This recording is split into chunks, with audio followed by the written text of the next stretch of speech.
very much, guys. And now it's the time for Martin to moderate the Q&A. So now it's your turn. Good luck. Now it's the time for the audience to ask questions you always wanted to ask, but never was able to. This is your chance to influence the future of IEEE. Maybe you have the brilliant idea. Okay. What's the Give me the microphone. Okay. I figure out that you travel a lot.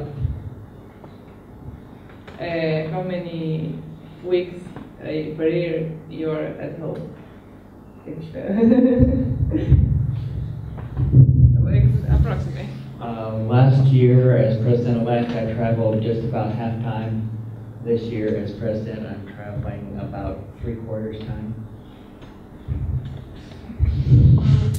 Yeah, I'm elect, and it's about half time for me. About 40% of my time. As a partner in the past? No. Always? Yeah. Very constant guy. You had a question. Okay. Yeah, earlier he was saying that the IEEE organisation has become considerably overcomplicated. How would you set about simplifying it, and to what degree do you think it should be simplified? You go from past. There's no question that it needs to be simplified.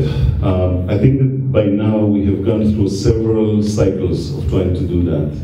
I think we have enough experience and enough plans on the table. And I think that it's time for us to try to put on the table a relatively simplified version and try to get it more or less to an up and down vote. Because what actually did us in the last couple of cycles is that we put a plan on the table, and then we modified it a little bit, then we modified it a little bit more, and then there were a few groups that just had a few more variations, and then we variated it to that, and then we voted it. We variated it to that, and then we voted it down.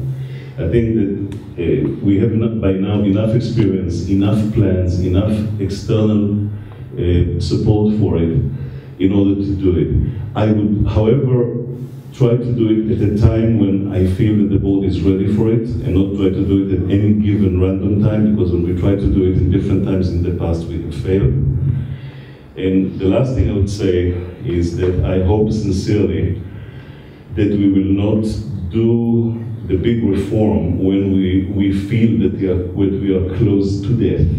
Organizations sometimes have the tendency to start reforming themselves only when they feel that death is near. And we should take advantage of the fact that we are now in very good position in order to reform ourselves sincerely for the first time since 1963.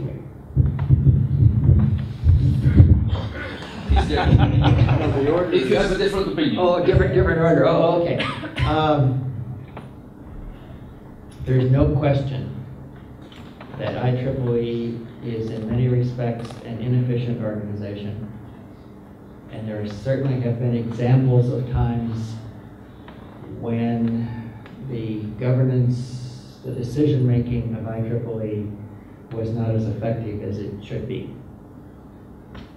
That said, and realizing that we are, as was pointed out earlier today, the most complex of our peer group, we are also, I believe, the most successful of our peer group by any quantitative measure that I can think of, by the growth of membership in the decade since IEEE was formed by merger, by our budget, by virtually anything that you can think of that's a quantitative measure.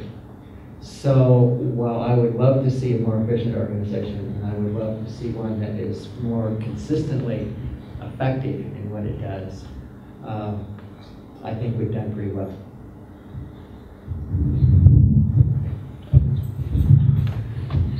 So I'm the one with the least amount of experience sitting in the chair, but I think I have the most experience in surviving and going through these attempts at reorganization. And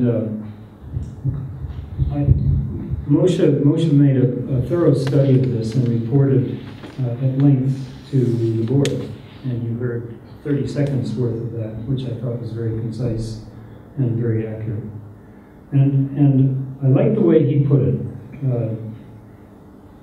Decide on a plan, put it to an up and down vote, and see how it goes. The option is to take all year talking about it and then go down to defeat. And so I like doing what he does. But on the other hand, I'm an optimist, and I think that there are plenty of projects in any year that the board can get together and agree upon and execute. And I'd like to do that also. I want to make a quick comment. President Day is absolutely correct. We have grown significantly and our budgets have grown. And if you just look at our graphs, they look fantastic. You have seen these graphs. I was outside in the corridor when a bunch of them were shown. They all look like that. They start in 1963 and they go almost like without bound. The problem with these graphs is they show to us what has happened with IEEE, but they do not show us what happened with the profession. And the truth of the matter is that if you just read through these graphs and you try to look at the numbers as compared to the transformation that our profession has taken and see the take rate, in other words, the extent, the degree to which we have grown percentage-wise as the profession has grown, you would realize that they're actually lagging behind significantly. So yes, we should celebrate the fact that we have grown, but we have missed a lot. And if you look, for instance, at what happened in information technology, you will realize that we almost missed the whole thing. And we really need to be very careful when it comes to new technologies such as life science in engineering that we don't miss it again. Yes, please.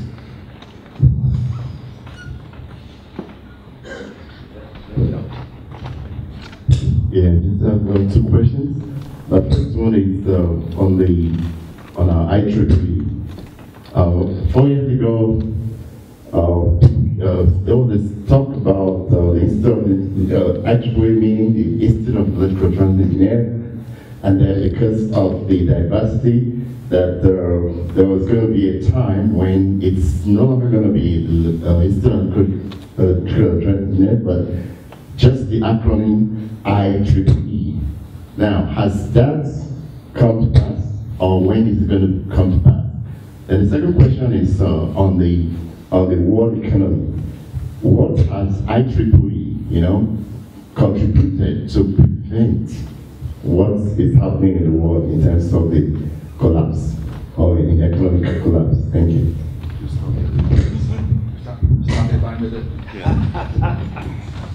Oh, careful.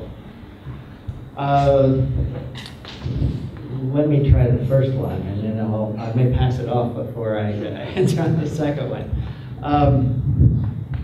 So in more than 10 years ago, I think it was sometime in the late 90s, 1997, 1998, the board addressed this question of how we should portray ourselves, the name that we should use. And we actually have a policy on the books which says that wherever we can, we will identify ourselves, appropriately can, we will identify ourselves as IEEE.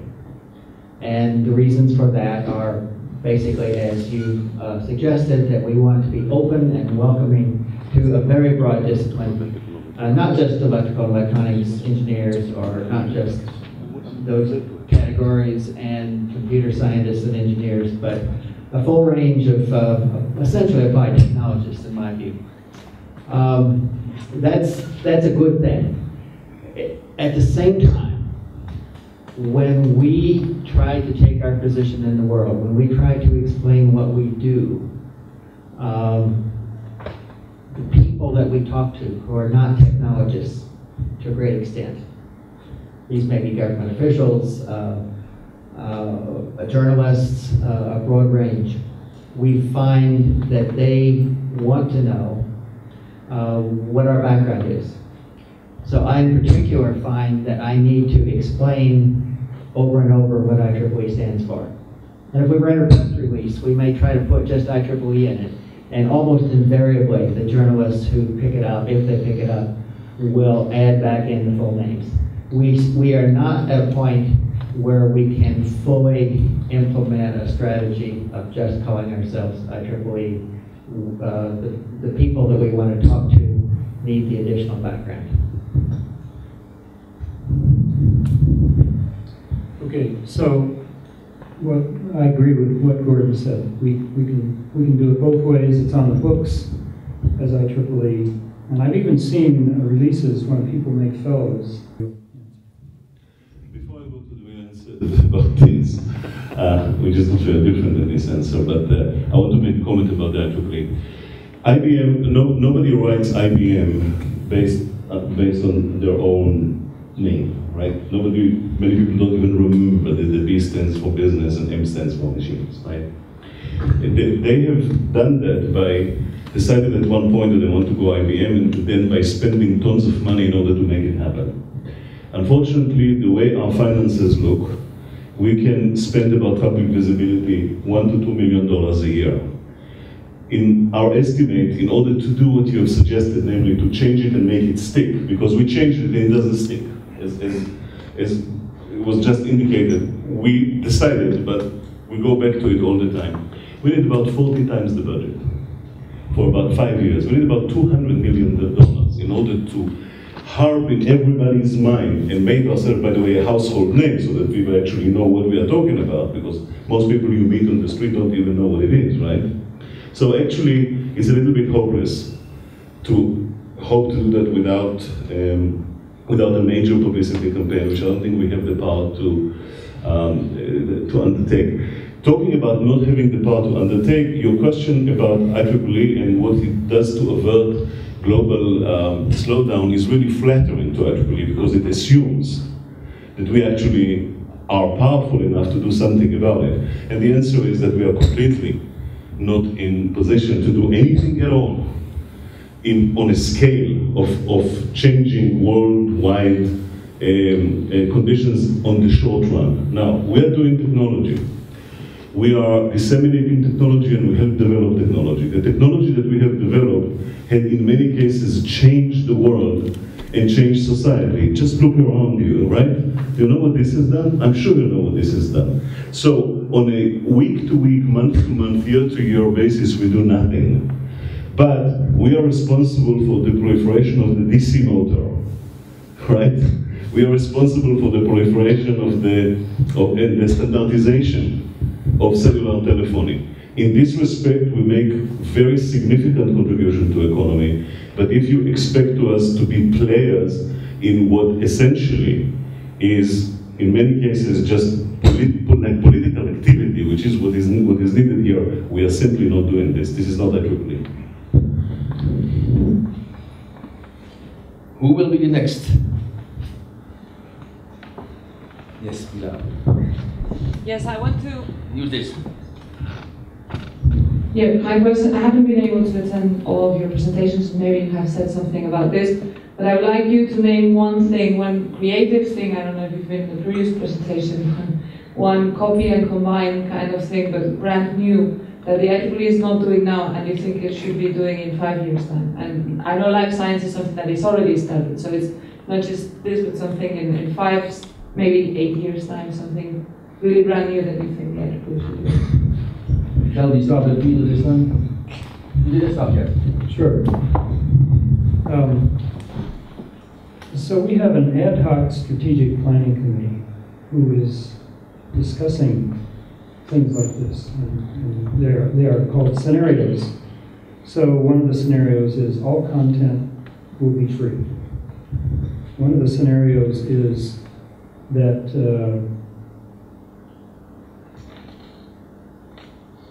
platforms for distribution of intellectual property will be offered by fewer and fewer people, and IEEE will not be one of them. Another one is that learning will change drastically in the future, and we've seen indications of this. We've seen indications of all of these. But the question is, how do we react to any one of them, and maybe others as well? And so we have lots of opportunities to do just what you say, and I think a number of us feel that if we don't, we do so, if we do nothing, we do so at our peril.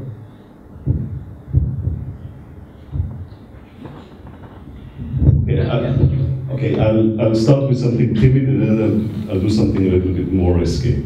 Let me start with something timid doing. We are organizing a huge number of conferences every year. It's like a rough number, depending on how you count them and whom they belong to, it's about 1,000. There are good chances that the conferences of the future will look very different than the conferences of the present. Not in the sense that they will be all remote, I don't think so. But in the sense that they will allow us to run things completely differently, in the sense that you come to a conference, and right now you are consuming the program, you are not affecting the program, you are not participating actively in shaping it. And there are so many opportunities in terms of organizing it, in terms of reacting to what is being done, in terms of looking at what was interesting and creating, for example, new sessions in order to discuss what has been heard, the most important thing in this conference, in terms of reacting to what was said, in terms of communicating with these machines. There are so many things that we can do about the conference of the future, and we are waiting for others to develop it in order to just go ahead and participate. And we have an opportunity. Conferences is our business.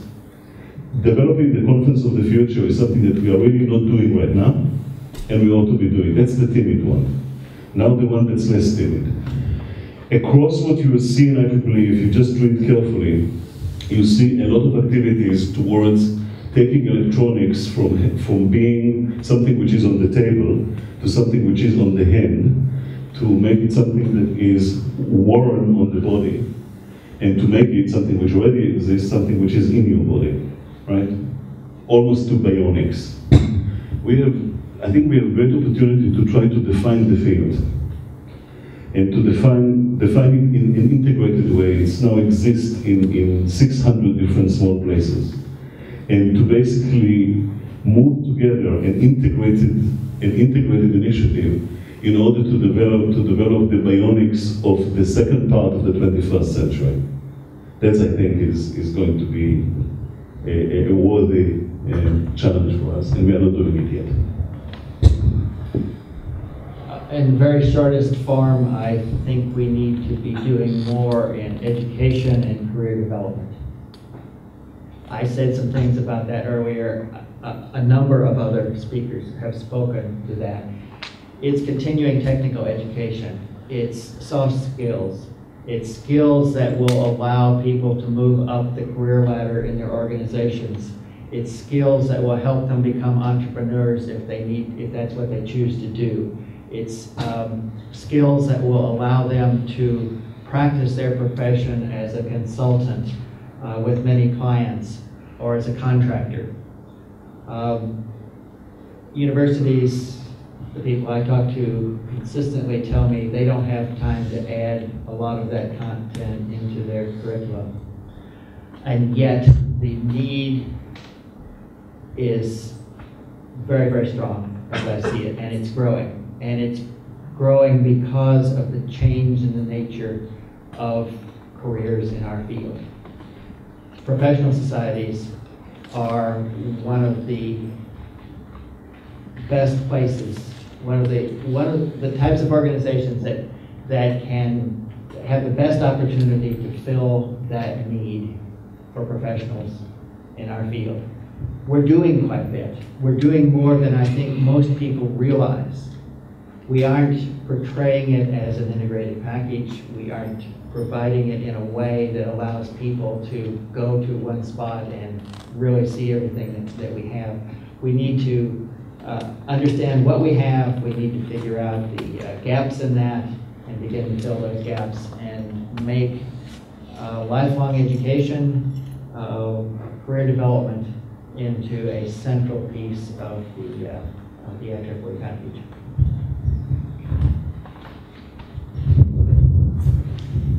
Who else?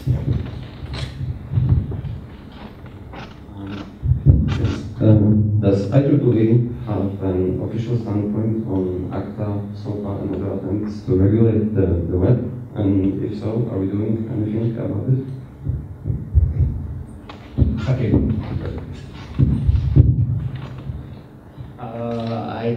I'm not aware of anything that we're doing in terms of positions or viewpoints on any of those. Maybe some of my colleagues are. There was a little bit of activity in IEEE USA primarily for issues of fairness in net use, but that's about it. We did not plunge heavily into this policy area. Anyone? Nobody. I would ask a question. You ask. What are the best accomplishments for the IEEE in the past decade or two?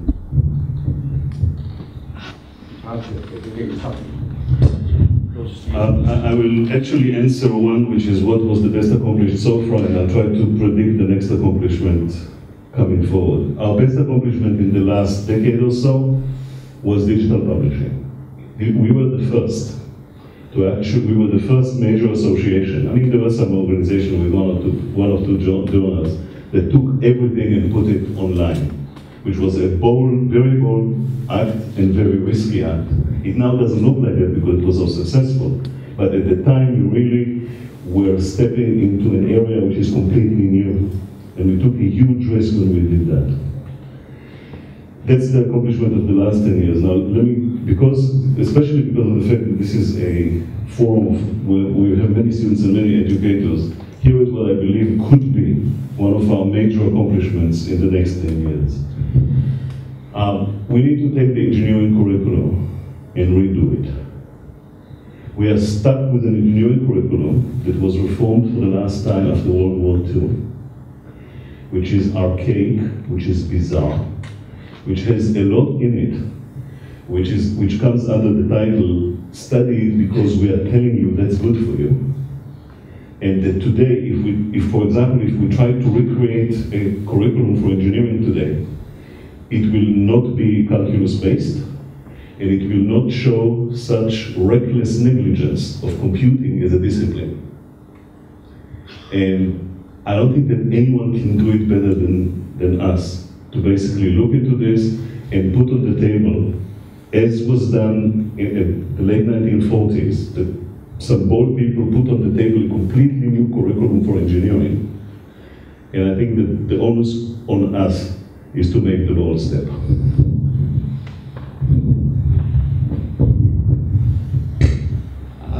Absolutely, completely agree with Moshe about the first of those. Digital publishing is indeed our greatest accomplishment of the last decade. I don't know what it'll be for the following decade. I don't know if that was part of the question, but I'll since we started that, I'll jump in there a little bit. But one, in addition to what was just mentioned, that I would like to see be one of our accomplishments over the next decade is for this organization, as the largest of the professional societies in applied technology, to begin to take its place in the world as a voice and a force for positive change. As I said earlier, we have the knowledge to do that. We have the technical expertise to do that. We have the expertise within our membership to address the economics of doing that. And as I also said earlier, the people who are engaged in making the decisions that will affect the lives of people around the world want our input, are ready for our input, and are asking for it. And I would like to see us step up to the plate and do that. I agree with the other two folks that digital publishing is one of our brightest moments. And I'll add that it came at a very opportune time. We started this in 2001. I think Explore was just ramping up. And it was just at that time that there was a major financial crisis, which hit IEEE as no other financial crisis had done. We wiped out our general fund, which was our reserves at that time, and we picked ourselves out of the dirt because Explorer was starting. And it generated the revenue we needed to be not only get through that crisis, but also to give us a good cushion for the following years. Now, I think there's one other thing that we probably need to mention to this audience. And I would say that IEEE has been very much supportive and nurturing of students. And I don't remember that we had these kinds of meetings 10 years ago. But, and 10 years ago, you probably don't remember them either. But I think that we are much more aware of the positive impact that young people can have on this organization, and we're spending a lot of time and effort to make that happen. So those are two things that I think we can be proud of. And the other note of caution I would put on what Moshe started and challenging us to do things in the future would be to just remind everyone, and I said this about an hour ago, that we are in a very competitive business with our businesses of education and publishing and conferences. There are much bigger players in that area who could kill us. And so we have to be inventive, nimble, and make changes in all three. Our digital publishing, which is so great, is under attack. So we have to be vigilant. If I can add, I'm studying the history of the region because of our anniversary day. We did have something like this. I will report tomorrow, where students met. For instance, when we celebrated 25th anniversary, we had a rather big one. We're not talking about 300 attendees, because at that time we maybe had like 50, 60 branches, not like 400. But there was a program, 4 days, and the Finley, who later became director, had workshops about soft skills and things like that. We had a sheet of paper contest, we had sightseeing tours. We already had these things, and they developed eventually on what we have now. Mentioned about making the IEEE a household name and the cost effects or how costly it can be. Now, there's something that I wanted to, maybe pass on, which we could add to our programs. I belong to another body, and what we normally do, anytime we have programs like these, when you have the opportunity of having such great men, we're supposed to have something like a positively president of the nation, especially when we are having this program around here. Now, when you have a courtesy visit, imagine having a courtesy visit to the, what do you call it, the president or the president of Spain. Now, you have a clear opportunity to reach out to the whole of Spain, without spending a dime. That's what we normally do. So anytime we have a program like that, and imagine how many of these regional conventions that we have. So anytime you guys are together like that, it should be part of the program. So in that way, IEEE can now become a name in Spain. I think we're talking about Spain now. Then the other thing I want to ask, which I want to get from you guys, is that now, apart from IEEE, we say advancing technology for humanity, I'm expecting, like in my country, Nigeria, I'm expecting that when the government wants to make some policies in technology, I would expect them to, call on maybe an IEEE, member, senior member of fellows for advice. So the question I want to ask is, how, what can you advise, us in various sessions, how do we go about, achieving that to make IEEE, greater in our nations? Thank you.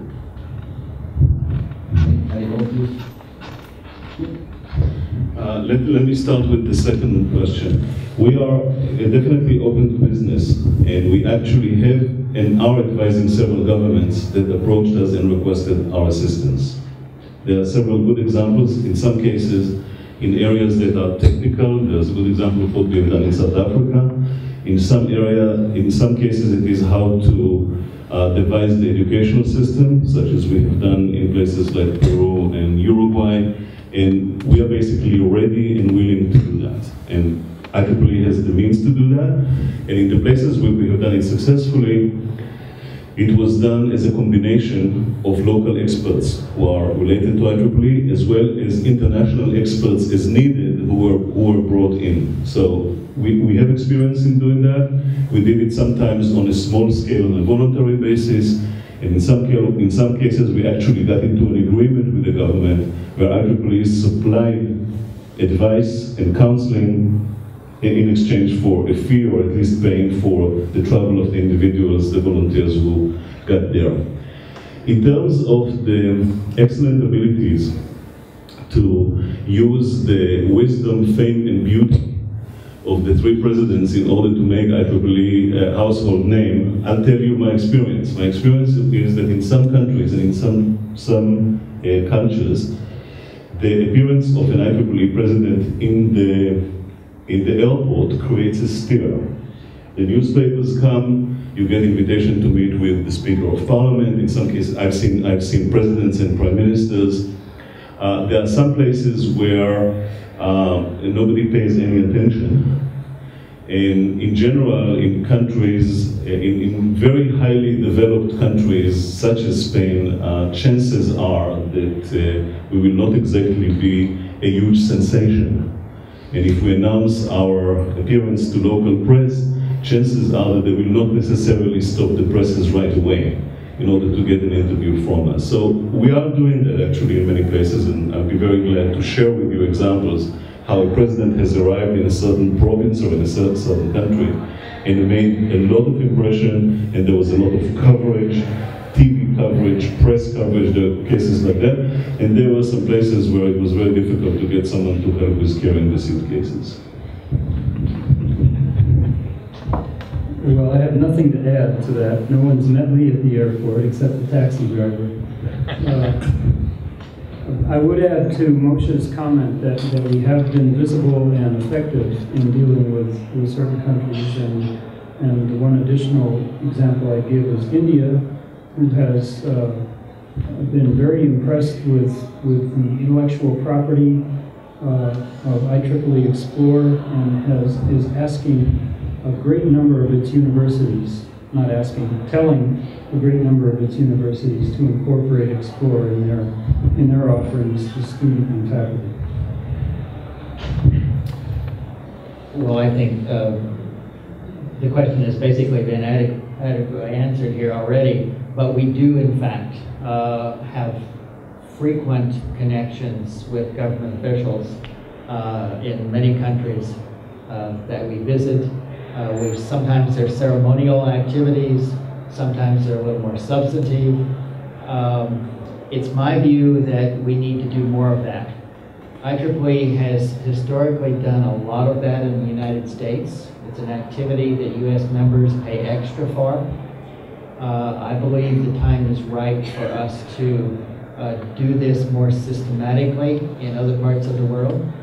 But I would say, I want to be very clear that how we do that is very much a local, very much dependent on the circumstances of the local area, the individual country or the region where you might do it. How you might approach that in one country, in one continent, may be very different than the way you would approach it somewhere else. And it's not something that necessarily the people at this level should be doing in those countries, at least in all cases. Governments react best to their constituents. And so I see our role as much more as in the IEEE management level as an enabler, an organization that can help members around the world address their own governments and give their own viewpoints put forward. Thank you. This session is almost over. Let me add the Middle East Student Branch Congress that we had not too long ago took the attendance of the princess. And it, as Marcia said, it depends on the country. I remember when I organized the CD milestone, the milestone of the IEEE given to Philips for the creation of the CD. We thought it would be easy to get the Prime Minister because the CEO of Philips was in the innovation platform who was chaired by the Prime Minister. It went wrong the moment the CEO of Philips decided not to accept himself, but let it do by the CTO. And then, according to protocol, it went immediately down. And they sent someone else. Okay. One. It's time. So it's time to go. Thank you. Presidents. Thank you.